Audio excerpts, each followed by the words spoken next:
Se o saque de Roma pelos visigodos em 410 foi um trauma, o que aconteceu em 455 foi uma catástrofe que mudaria a história para sempre. Desta vez, os invasores eram os vândalos, um povo cujo nome se tornou sinônimo de destruição sem sentido, vandalismo. Mas a verdade é que o saque deles foi tudo menos sem sentido. Foi um ato de pilhagem calculado, eficiente e devastador. Hoje, vamos entender como esse evento acelerou a queda do Império Romano do Ocidente. Ao contrário de outros povos bárbaros que chegavam por terra, os vândalos eram mestres dos mares. Eles haviam conquistado o norte da África e estabelecido seu reino na antiga Cartago, transformando o Mediterrâneo em seu playground particular. No comando estava Genserico, um líder que era parte general,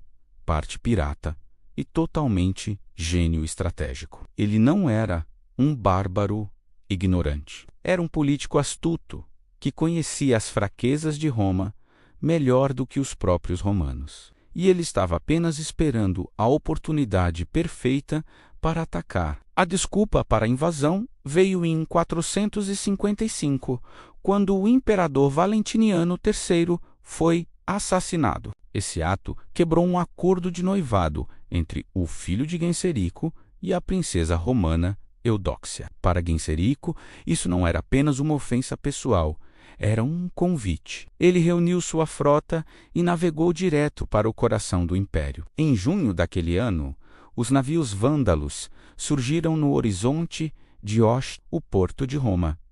A notícia se espalhou como fogo, e o pânico tomou conta da cidade. O novo imperador, Petrônio Máximo, tentou fugir, mas a própria multidão romana, enfurecida e apavorada, o matou nas ruas. Roma estava sem líder, sem defesa e completamente exposta. Foi nesse momento de caos que uma figura inesperada surgiu para tentar salvar o que restava: o Papa Leão I, o mesmo que havia enfrentado Átila, o Huno. Ele foi ao encontro de Genserico e implorou para que a cidade não fosse incendiada e que seus habitantes não fossem massacrados. Genserico, o pragmático, concordou, mas com uma condição: as portas de Roma deveriam ser abertas para ele sem qualquer resistência. Ele não queria uma batalha, queria o tesouro. O acordo foi selado. Os vândalos entraram em Roma não como conquistadores que destroem tudo, mas como cobradores de dívidas extremamente eficientes. E assim começou a pilhagem mais sistemática que a Cidade Eterna já viu. Diferente dos visigodos, que ficaram apenas 3 dias, os vândalos passaram 2 semanas inteiras, 14 dias, esvaziando Roma.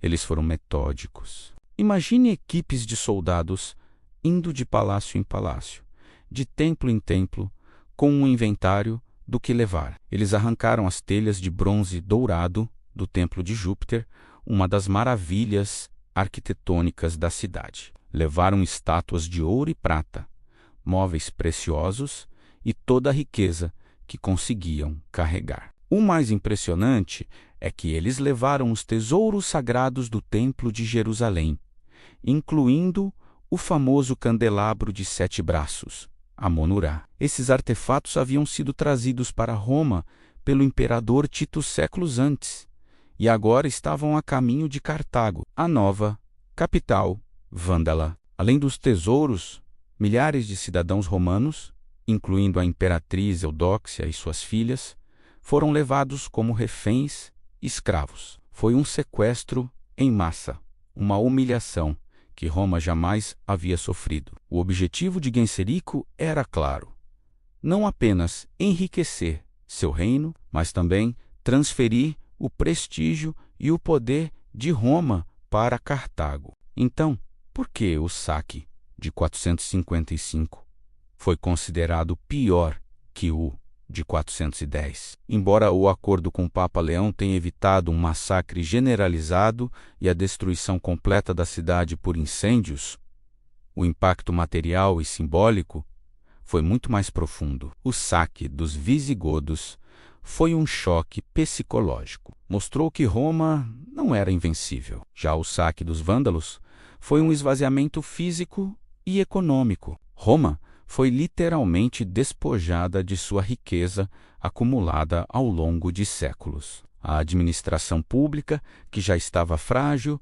simplesmente entrou em colapso. Não havia mais dinheiro para pagar soldados, funcionários ou manter a infraestrutura. Vamos comparar rapidamente os dois eventos. Em 410, Alarico e os visigodos queriam terras e reconhecimento político. O saque durou 3 dias e o dano foi principalmente moral.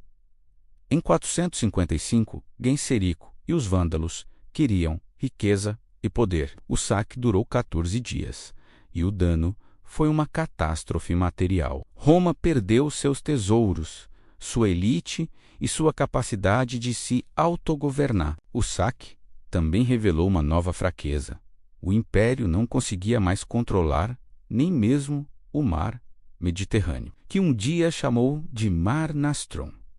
Nosso mar, a consequência final desse evento, foi brutal. O Império Romano do Ocidente foi deixado como uma casca vazia. A autoridade do imperador em Roma tornou-se uma piada. Nos 21 anos seguintes, uma sucessão de imperadores fantoches subiu e caiu.